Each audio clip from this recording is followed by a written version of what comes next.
దసరా. దసరా ఉత్సవాల్లో నవరాత్రులు చేస్తాం కదా! ఆ నవరాత్రుల్లో రెండవ రోజు మా ఊరి అమ్మవారి శాలలో అమ్మవారిని ఎంత చక్కగా, ఎంత ఆహ్లాదకరంగా చూస్తూనే అసలు మనసు ఎంత ప్రశాంతంగా ఉంటుందంటే అంత ప్రశాంతంగా ఉంది. మొదటిగా అయితే అభిషేకం చేస్తున్నారు. ఇక్కడ స్వామివారు వచ్చేసి పూజారి గారు అభిషేకం చేస్తున్నారు. ఇలా అభిషేకం చేసిన తర్వాత నెక్స్ట్ అమ్మవారిని అలంకరిస్తారన్నమాట. అమ్మవారిని అలంకరించి పల్లకి సేవ అనేది చేస్తున్నారు.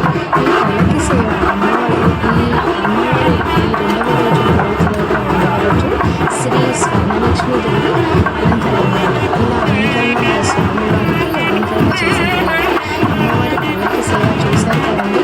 ఎంతమంది పల్లకి సేవ చేయాలని జనాలు ఎంతమంది వచ్చారు.